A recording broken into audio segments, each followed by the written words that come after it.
عداوت مجھ سے کیوں اتنی، میں تو قرآن کا داعی ہوں، رسول اللہ کا وارث، صحابہ کا سپاہ۔ گزشتہ جمعہ میاں بیوی کے حقوق اس موضوع کے تعلق سے سماعت فرما رہے تھے۔ اسی سلسلے کو آگے بڑھاتے ہوئے کچھ تمہیدی باتیں جو پچھلے خطبہ سے جڑی ہوئی ہے، اور ان باتوں سے آپ اندازہ لگا سکتے ہیں کہ بیوی کا حق شوہر کے اوپر کتنا اہم ہے، کتنا بڑا ہے۔ اللہ کے نبی جناب محمد رسول اللہ صلی اللہ علیہ وسلم نے خطبہ حجۃ الوداع کے موقع پر سارے صحابہ سے خطاب کرتے ہوئے فرمایا، فاتقوا اللہ فی النساء، اے میرے ساتھیوں، تم عورتوں کے حقوق کے معاملے میں اللہ تعالیٰ سے ڈرتے رہنا۔ کہیں فرمایا، اکمل المؤمنین ایمانا احسنہم خلقا، کہ تم میں سب سے کامل ایمان والا وہ شخص ہیں جس کے اخلاق عمدہ ہو، سب سے اچھے اور بہتر ہوں۔ وخیارکم خیارکم لنسائہم، اور تم میں سب سے بہتر وہ ہیں جو اپنی عورتوں، اپنی بیویوں کے حق میں بہتر ہو۔ ایک اور موقع پر اللہ کے نبی صلی اللہ علیہ وسلم نے فرمایا، لا یفرق مؤمنا مؤمنا، کہ کوئی مومن مرد اپنی مومنہ بیوی سے بغض نہ رکھے۔ تم کسی ایک عادت کو ناپسند کرتے ہو، لیکن یہ بھی ہے کہ دوسری عادت تمہیں پسند بھی ہے۔ ان چند باتوں کا خلاصہ یہ ہے کہ اللہ تبارک و تعالی نے نبی اکرم صلی اللہ علیہ وسلم کے ذریعے یہ حکم دیا ہے کہ مردوں سے آپ کہہ دیں، شوہروں سے کہہ دیں کہ بیویوں کے ساتھ اچھا سلوک کریں، اچھا برتاؤ کریں۔ چونکہ پچھلے جمعہ ہم نے بیویوں کے حقوق کیا ہے شوہروں کے اوپر یہ سماعت فرمائی ہے، آج اس کا اپوزٹ رہے گا، نہیں تو کہیں شوہر ناراض نہ ہو جائے کہ ہمارے کچھ حقوق بیان ہی نہیں کیے۔ آج کا خطبہ یہ موضوع ہے کہ شوہر کا حق بیوی پر کیا ہے۔ آئیے یہاں سے شروع کرتے ہیں۔ پہلا حق یہ ہے کہ بیوی پر شوہر کا پہلا حق شوہر کی خدمت کرے۔ اب عورتیں یہ نہ کہے کہ یہ کہاں لکھا ہوا ہے۔ آئیے دلیل دیتے ہیں۔ طبرانی مسند احمد کی یہ حدیث ہے، حضرت حسین بن محسن رضی اللہ عنہ بیان کرتے ہیں کہ ان کی پھوپھی اللہ کے نبی جناب محمد رسول اللہ صلی اللہ علیہ وسلم کی خدمت میں حاضر ہوئی اور اپنی حاجت سے فارغ ہو گئیں، تو نبی صلی اللہ علیہ وسلم نے پوچھا، کیا تمہارا شوہر موجود ہے؟ جواب دیا، جی ہاں۔ پھر سوال کیا کہ تم مجھ سے کیسا سلوک کرتی ہو؟ تمہارا سلوک اپنے شوہر کے ساتھ کس طریقے کا ہے؟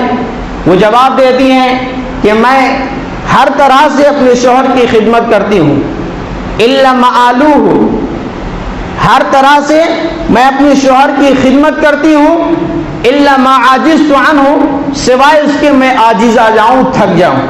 یعنی ہر ممکن یہ کوشش کرتی ہوں کہ اپنے شوہر کی خدمت کروں، انہیں خوش رکھوں، جب تک میں تھکتی نہیں۔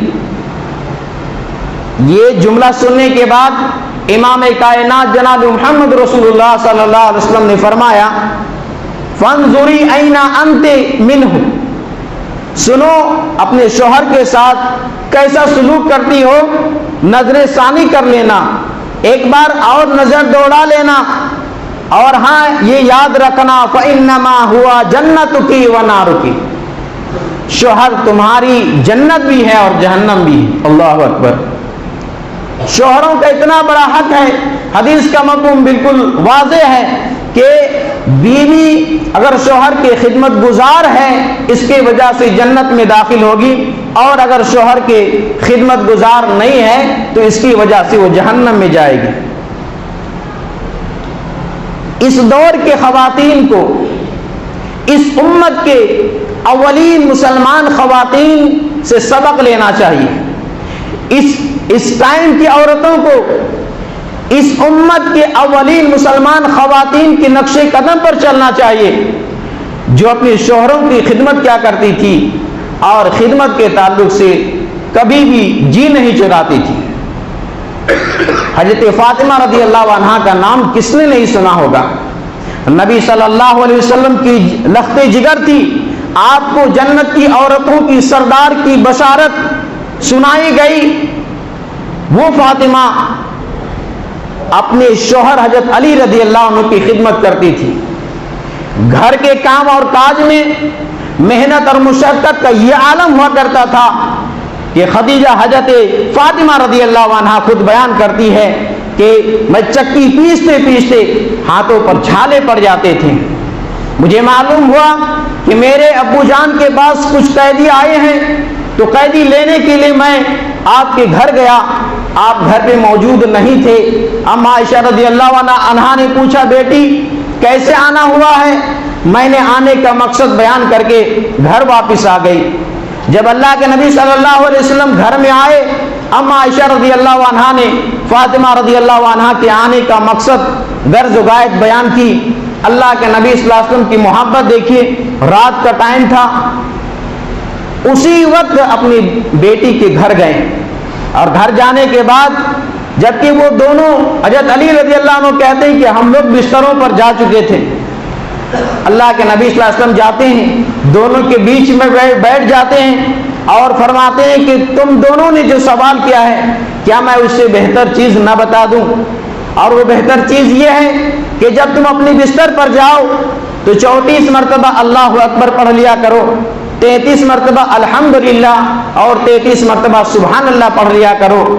یہ تسبیحات، یہ جملے، یہ کلمے تمہارے لیے خادم سے بہتر ہیں، یعنی یہ پڑھو گے تو دن بھر کی تھکاوٹ ختم ہو جائے گی، دن بھر کی تھکاوٹ دور ہو جائے گی۔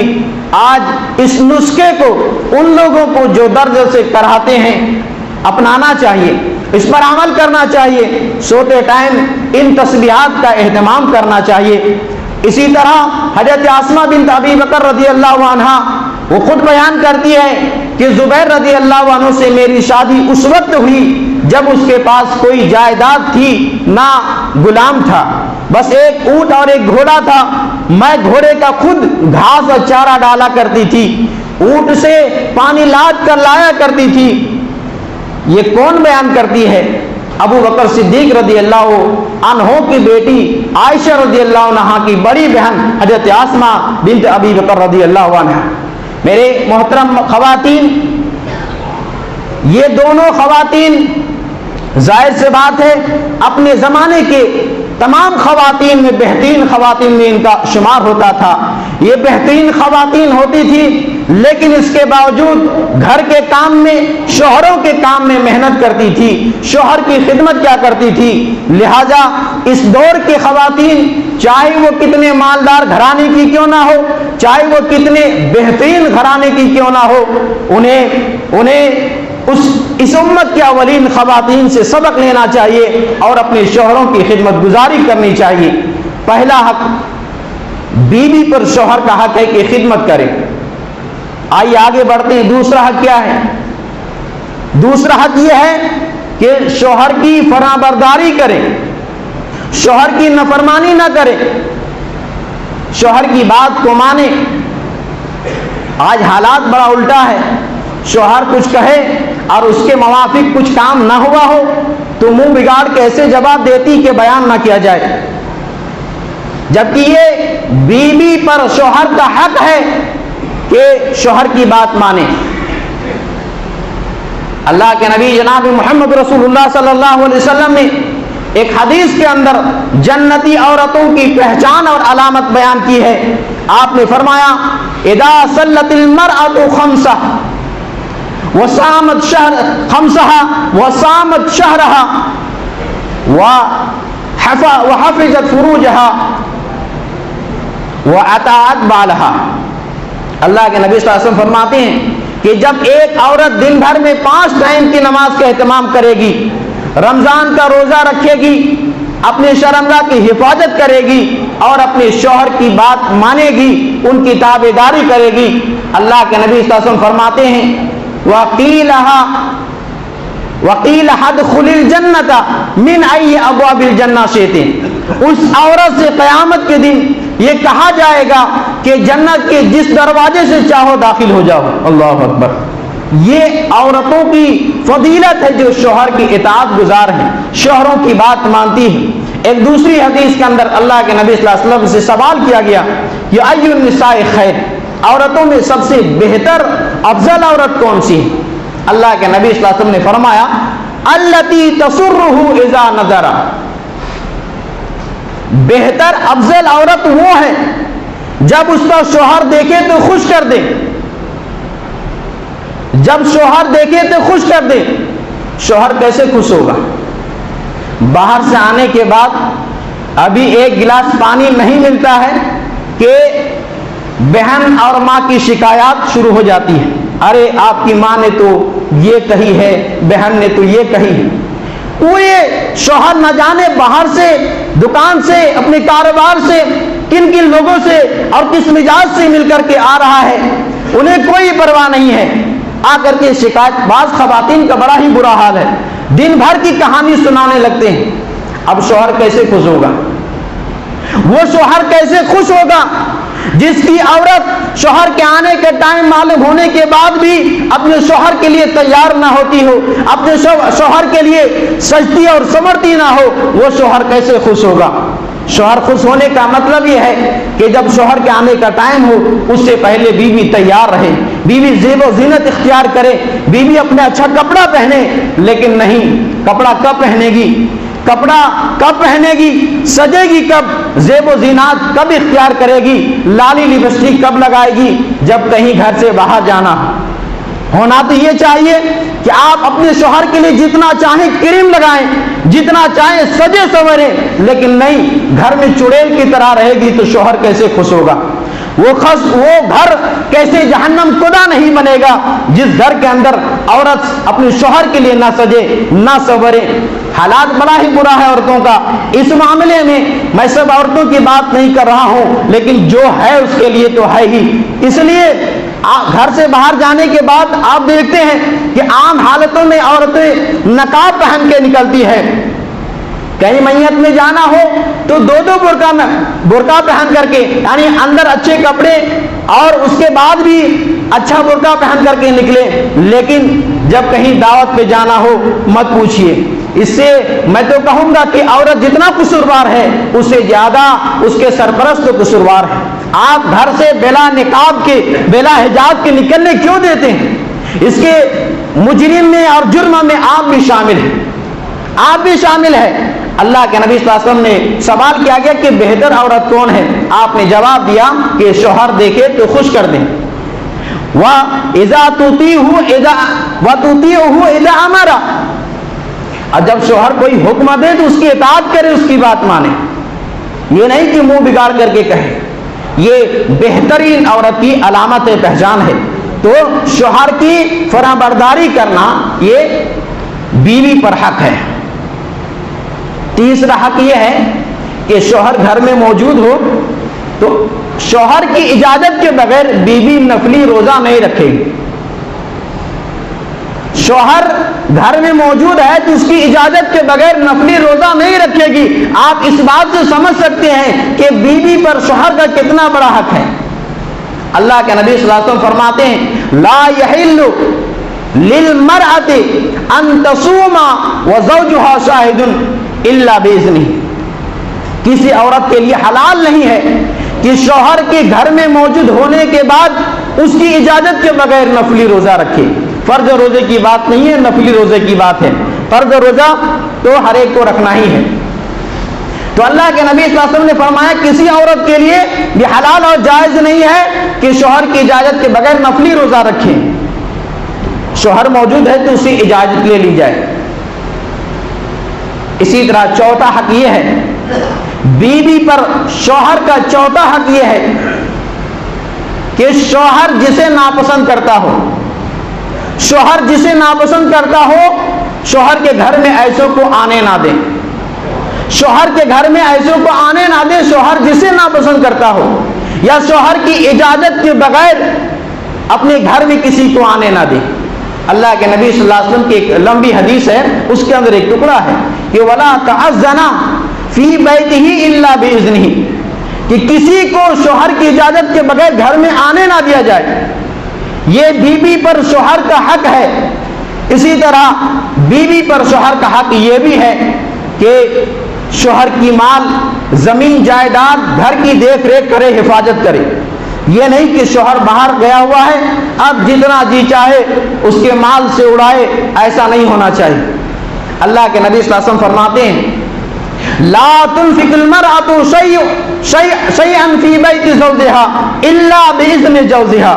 نبی صلی اللہ علیہ وسلم فرماتے ہیں کہ کسی عورت کے لیے جائز نہیں ہے کہ شوہر کی اجازت کے بغیر کچھ بھی خرچ کرے۔ جبکہ ایک حدیث کے اندر میں واضح کر دوں کہ صدقہ و خیرات کرنا یہ جائز ہے، صدقہ و خیرات کرنا جائز ہے۔ جو شوہر بیوی کے خرچ کرنے پر راضی رہتا ہو اور جتنے حد تک راضی رہتا ہو اتنا اگر خرچ کرے تو یہ جائز ہے، لیکن جہاں شوہر منع کرتا ہو کہ میرے بغیر نہیں خرچ کرنا ہے، وہاں اس کی بات مانی جائے گی، وہاں ایسی عورت کے لیے خرچ کرنا جائز نہیں۔ اسی حدیث کے اندر یہ بات ہے۔ سوال کیا گیا کہ ولا طعام، اے نبی صلی اللہ علیہ وسلم کھانا کسی کو دے دے غریب مسکین کو تو یہ کیسا ہے؟ نبی کریم صلی اللہ علیہ وسلم نے فرمایا ذاک افضل اموالنا، یہ تو ہمارے بہترین مال ہیں، یہ ہمارے بہترین مال ہے۔ تو اللہ کے نبی صلی اللہ علیہ وسلم نے اس حدیث کے اندر فرمایا کہ عورت کو چاہیے کہ شوہر کے گھر میں اس کی اجازت کے بغیر خرچ نہ کرے، شوہر سے اجازت لے لیا جائے پھر خرچ کرے۔ یہاں پر ایک بات اور واضح کر دوں کہ اگر کسی عورت کا، بیوی کا شوہر اس کے جائز خرچ بھی نہ دیتا ہو، کسی بیوی کا شوہر اس کے جائز خرچ بھی نہ دیتا ہو تو بیوی کو یہ جائز اور حق ہے کہ شوہر کے پرس اور جیب سے اتنا لے لے جتنا ضرورت ہو۔ بیوی بچوں کے لیے اگر کوئی شوہر ایسے ہوتے ہیں بڑا کنجوس ہوتے ہیں، نہیں دیتے ہیں، تو وہاں یہ حق ہے کہ اتنا لے جتنی اس کی ضرورت ہے۔ یہ چوری میں نہیں شامل ہے، چوری میں داخل نہیں۔ اب اس کا یہ مطلب نہ لے عورتیں گھر جائیں اور پورا جیب صاف کر دیں، نہیں، ضرورت کے حساب سے اگر شوہر نہ دیتا ہو تو۔ آگے بڑھتے ہیں۔ بیوی پر شوہر کا حق یہ بھی ہے کہ شوہر بیوی کو جب بلائے، شوہر بیوی کو جب اپنے بستر پر بلائے تو بیوی انکار نہ کرے۔ ایک حدیث کے اندر ہے کہ بیوی اگر چولہے پر بیٹھی ہو، کھانا بنا رہی ہو، روٹی پکا رہی ہو اور شوہر اس وقت بھی اگر بلا رہے ہو بستر پر تو اسے اس وقت جانا چاہیے۔ دوسری حدیث کے اندر ہے کہ شوہر بلائے اور بیوی انکار کر دے، فَإِنْ أَبَتْ فَبَاتَ، اور شوہر غصے کی حالت میں رات گزار دے۔ شوہر نے بلایا، بیوی نہیں آئی، نہیں سنی، نہیں مانی اور ناراض ہو کر کے شوہر نے رات گزاری ہو، اللہ کے نبی صلی اللہ علیہ وسلم فرماتے ہیں کہ پوری رات صبح تک فرشتے اس عورت پر لعنت کرتے ہیں، پوری رات صبح تک فرشتے اس عورت پر لعنت کرتے ہیں۔ تو لہذا عورتوں کو اس بارے میں کوتاہی نہیں کرنا چاہیے۔ جس طرح بیوی کا حق ہے شوہر کے اوپر، اسی طرح شوہر کا بھی حق بیوی پر ہے۔ ایک واقعہ صحیح بخاری کا یاد آ رہا ہے، میں چاہتا ہوں آپ کے سامنے اس کو رکھ دوں۔ حضرت عبداللہ ابن عمرو العاص رضی اللہ عنہ یہ بیان کرتے ہیں کہ اللہ کے نبی صلی اللہ علیہ وسلم کو میرے بارے میں خبر ملی کہ میں مسلسل روزہ رکھتا ہوں اور رات کو سوتا نہیں ہوں، رات کو مسلسل قیام کرتا ہوں، جبکہ ابھی نئی نئی شادی ہوئی تھی۔ نبی صلی اللہ علیہ وسلم نے مجھے بلایا، حدیث کے اندر ہے کہ یا تو خود میں نے ڈائریکٹ ملاقات کی، اب ملاقات کرنے کے بعد اللہ کے نبی صلی اللہ علیہ وسلم نے پوچھا کہ کیا تم مسلسل روزہ رکھتے ہو بلا ناگا؟ کیا تم مسلسل رات میں قیام کرتے ہو؟ صحابی تھی، کہا کہ جی ہاں۔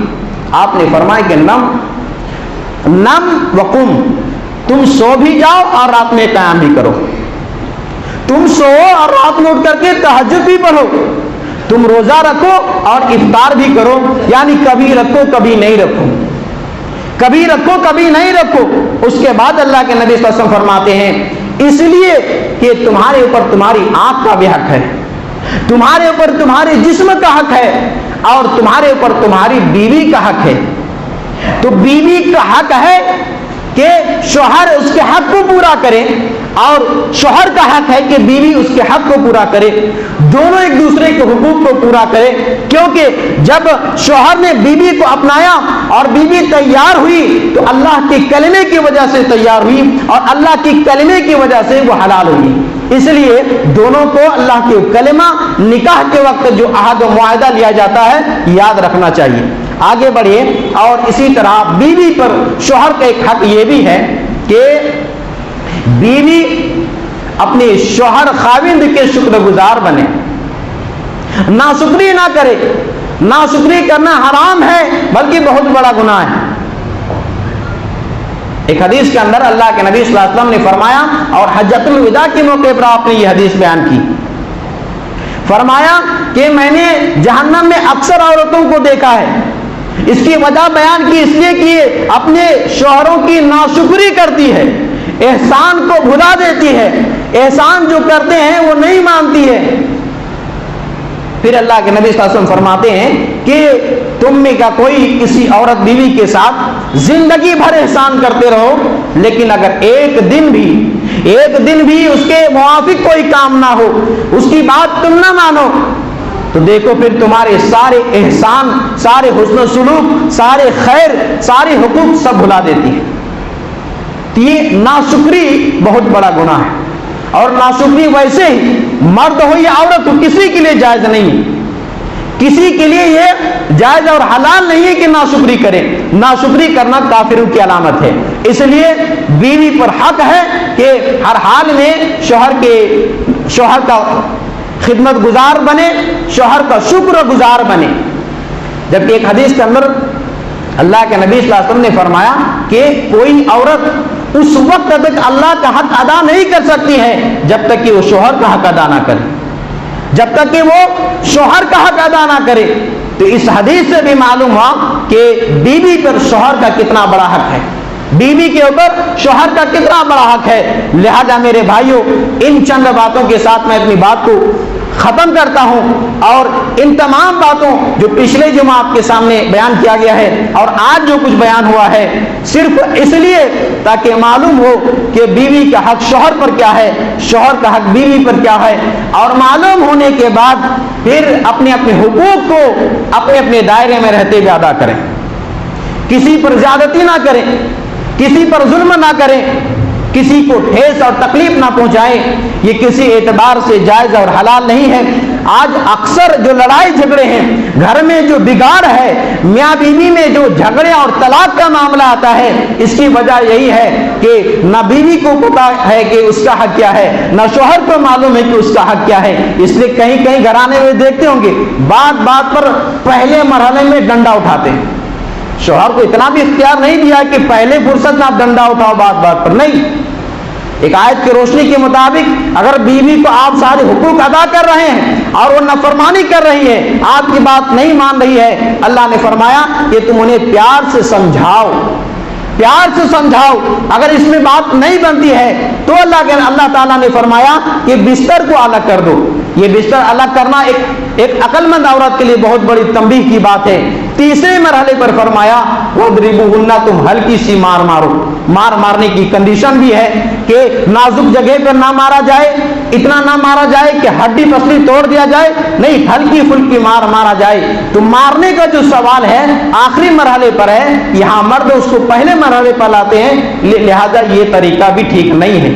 آخری میں اللہ سے دعا کرتے ہیں اللہ تعالی ہم سب کو جو کچھ ہم نے کتاب و سنت کی روشنی میں باتیں کہی ہیں، اللہ پہلے مجھے اور پھر سامعین کو اس پر غور و فکر کرنے اور عمل کرنے کی توفیق عنایت فرما۔